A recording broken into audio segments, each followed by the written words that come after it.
கர்த்தருடைய பரிசுத்த நாமத்திற்கு ஸ்தோத்திரம் உண்டாவதாக. இன்றைய ஜீவபாத்திய நிகழ்ச்சியை கேட்டுக்கொண்டிருக்கும் அனைவரையும் கர்த்தருடைய பரிசுத்த நாமத்தினால் வாழ்த்துகிறேன், ஆசீர்வதிக்கிறேன். இன்றைய தின தியானத்திற்கு தேவன் கொடுத்த வேத பகுதி யாக்கோபு எழுதின நிருபம் 4ஆம் அதிகாரம், அதில் 10ஆம் வசனம். யாக்கோபு 4:10. கர்த்தருக்கு முன்பாக தாழ்மைப்படுங்கள், அப்பொழுது அவர் உங்களை உயர்த்துவார். இன்றைய தினம் இதை கேட்டுக்கொண்டிருக்கும் விசுவாசிகளே, தேவன் இன்றைய தினம் உங்களை உயர்த்துவதற்கு ஆயத்தமாக இருக்கிறார். தேவன் உங்களை அவர் விரும்பும் இடத்திற்கு உங்களை உயர்த்த போகிறார். இன்றைய தினம் தேவன் ஒரு வாக்குத்தத்தமாக உங்கள்கிட்ட சொல்ல ஆசைப்படுகிற ஒரு காரியம் தான், நான் உங்களை உயர்த்துவேன் அப்படின்னு சொல்ல ஆசைப்படுகிறார். அதை கேட்டு அதன்படி நடப்பதற்கு நம்ம ஆயத்தமாவோம். இதில் ஒரு காரியம் 2 காரியம் தான் இருக்குது. இதில் ஒன்று, கர்த்தருக்கு முன்பாக தாழ்மைப்படுங்கள், அப்பொழுது அவர் உங்களை உயர்த்துவார். அப்ப தேவன் உங்களை உயர்த்த வேண்டும் என்றால் எல்லாத்துக்குமே ஆசை தான்.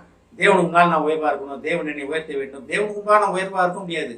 உலக மக்களுக்கு முன்பாக தேவ ஞானத்தால் நிரப்பப்பட்டு, தேவ ஆவியால் நிரப்பப்பட்டு, தேவ கிருபையால் நிரப்பப்பட்டு உலக மக்களுக்கு முன்பாக நீங்க உயர்த்தப்படுவீங்கள். உங்கள் மூலமாக தேவநாமம் மகிமைப்படும், தேவன் மூலமாக நீங்க மகிமைப்படுவீங்கள். இதெல்லாமே உன்னோட ஒன்று ரிலேட்டட். பாரு, இந்த இவரோட பிள்ளை தான் ஃபர்ஸ்ட் ரேங்க்கு, இந்த பிள்ளையோட அப்பா தான் அவங்க, ஃபர்ஸ்ட் ரேங்க் எடுத்த பிள்ளையோட அப்பா தான் அவங்க, அப்படி மாற்றி மாதிரி சொல்லுவாங்க. எல்லாம் பார்த்துருப்பீங்க நீங்க. இதான் ஸ்டேட் ஃபர்ஸ்ட் ஆன வாங்கின பிள்ளை, இவங்களோட அப்பா அம்மா அவங்க தான். இந்த பெருமை எல்லாத்துக்குமே உடையது. எல்லாமே தேவன் உங்க மூலமா மகிமைப்பட ஆசைப்படுகிறார். நீங்க தேவன் மூலமா மகிமைப்பட வேண்டும் என்பது அவரோட ஆசை. ஆனால் தான் அவர் உங்களை உயர்த்துவார். தேவன் இன்றைய தினம் உங்களை உயர்த்துவதற்கு வாஞ்சையாக இருக்கிறார், ஆவலாக இருக்கிறார். இந்த வாசல்படி என்று கதவை தட்டுகிறேன் அப்படின்னா எதுக்கு? உங்களை உயர்த்துவதற்காக. தேவனுடைய திட்டங்களை உங்களுக்கு சொல்லி, நான் உங்களுக்கு குறித்து இந்த திட்டங்கள் வைத்திருக்கிறேன், இந்த காரியங்களை வைத்திருக்கிறேன், உங்களை உயர்த்துவதற்காக வைத்திருக்கிறேன் அப்படின்னு.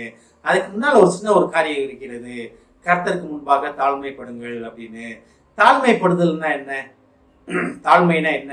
அதாவது நிறைய நேரம் நம்ம என்ன நினைக்கிறோம், தாழ்மைனா ஒரு பழைய ட்ரெஸ்ஸை போட்டுக்கிட்டு, பழைய செருப்பை போட்டுக்கிட்டு, பழைய துணிமணிகளை போட்டுக்கிட்டு நம்ம ஆலயத்துக்கு போகிறது தான் தாழ்மை. தேவனுக்கு முன்பாக தாழ்மைப்படுதல் அப்படின்னு நினைக்கிறோம். அது ஏமாற்றுதல். தேவனை தாழ்மை கிடையாது, அது ஏமாற்றுதல். அது நிறைய பேர் அதான் நினைக்கிறோம். தாழ்மைனா நம்ம இப்படி தான் இருக்கணும், நம்ம ஒரு நல்ல ட்ரெஸ் போடக்கூடாது, நல்ல நகைகள் போடக்கூடாது, ஒரு காரில் வரக்கூடாது, ஒரு விலை உள்ள காரில் வரக்கூடாது, பைக்கில் வரக்கூடாது, நடந்து வரணும், பஸ்ஸில் வரணும், நம்ம சாப்பிட்ற சாப்பாடு இதாக ரொம்ப சரியில்லாத சாப்பாடு தான் சாப்பிடணும், அதான் தாழ்மை நினைக்கிறோம். அது நம்மளை ஏமாற்றி கொள்வது, தேவனை ஏமாற்றுவது. கர்த்தருக்கு முன்பாக தாழ்மையாக இருக்குதுன்னு என்ன? நான் இனி வாழல ஆண்டவரே, நான் கிடையாது ஆண்டவர், நீங்கள் தான் ஆண்டவரே, நீங்கள் என்ன சொல்கிறீங்களோ அதை நான் செய்கிறேன் ஆண்டவரே, என் சுய என்னை வேலை பார்க்காத ஆண்டவரே, நீங்கள் தான் ஆண்டவரே, என்னை வழி நடத்தணும் ஆண்டவரே அப்படின்னு.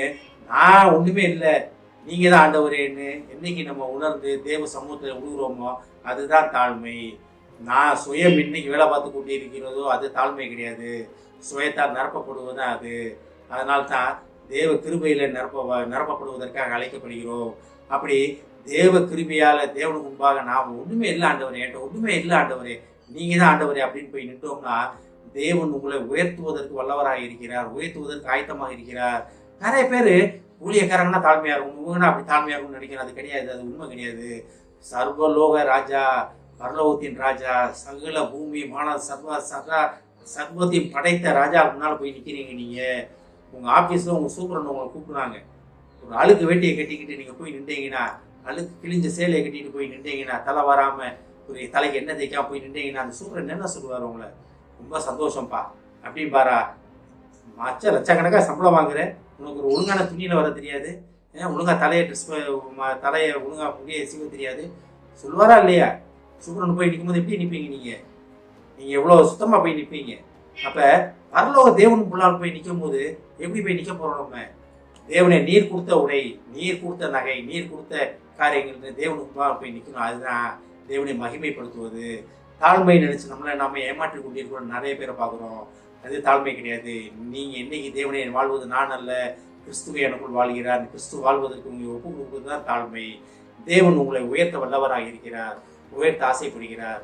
தேவன் விரும்பும் உயரத்துக்கு நீங்கள் போக போகிறீங்க. இதை கேட்டுக்கொண்ட விசுவாசிகளே, இன்றைய தினத்திலிருந்து, இந்த நேரத்திலிருந்து, கேட்ட அந்த நொடிப்பொழுதிலிருந்து உங்கள் வாழ்க்கையில உயர்வுகள் ஆரம்பித்து விட்டது. எழுதி வைத்துக்கீங்க, உயர்வுகள் ஆரம்பித்து விட்டது. ஆமே. ஜெபிப்போம்.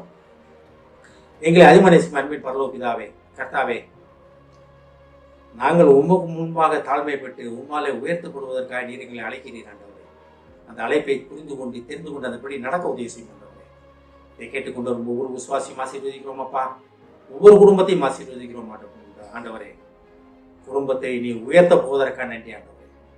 குடும்பத்தில் உள்ள ஒவ்வொருவரையும் நீர் விரும்பும் இடத்திற்கு அவர்களை வைக்கப் போவதற்கான நன்றி ஆண்டவரே. ஆசீர்வதிக்கும் அப்பா. இயேசுவின் மூலமாய் கேட்கிறேன் நல்ல பிதாவே, ஆமென். கர்த்தர் உங்களை ஆசீர்வதிப்பாராக.